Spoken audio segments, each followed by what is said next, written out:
네, 앞선 보도에서 나온 노인 소외와 관련된 빅데이터 분석 결과에 대해 세안대학교 AI 빅데이터 연구소 이동수 소장과 좀 더 이야기 나눠보겠습니다. 소장님 안녕하십니까? 네, 안녕하십니까? 안녕하십니까? 네, 오늘은 노인 소외를 키워드로 분석을 해 오셨는데요. 먼저 코로나19 이전 상황부터 함께 살펴볼까요? 네, 그렇습니다.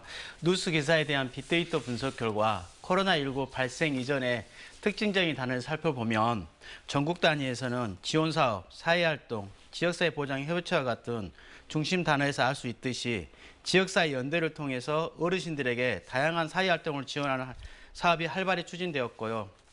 강주 전남은 고령 친화도시를 표방하고 공공실버주택과 관련된 노인 복지 정책에 중점을 두었음을 알 수 있었습니다. 네, 이 코로나19 발생 이후 그 감염 확산 방지를 위해서 노인 일자리 사업이 중단되기도 했었거든요.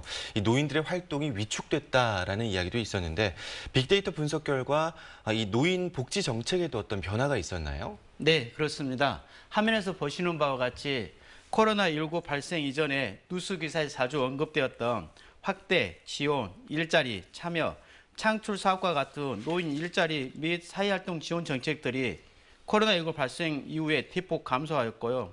코로나19 발생 이후에 확산, 취약계층, 어려움, 물품, 지급, 방문과 같은 단어가 증가한 것을 볼 때 취약계층의 생활 안정을 지원하는 형태로 노인 복지 정책의 변화가 나타났습니다.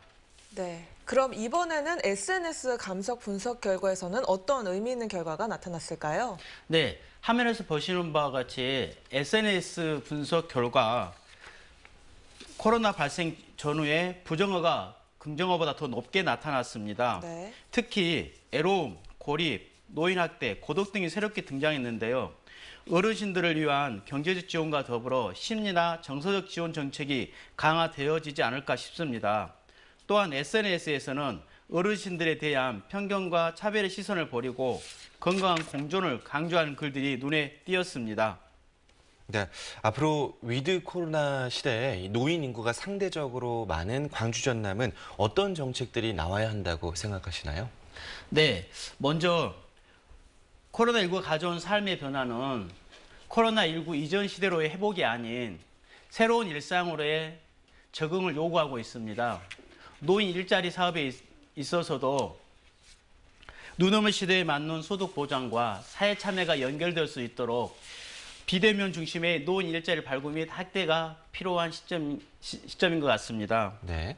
아울러 일상으로 전환되는 시점에서 어르신들의 신체적 측면에서의 건강 악화를 방지하고 지속적인 사회 참여가 이루어질 수 있도록 소규모 대면 프로그램을 활성화하는 등 맞춤형 프로그램 개발 및 확대가 필요합니다.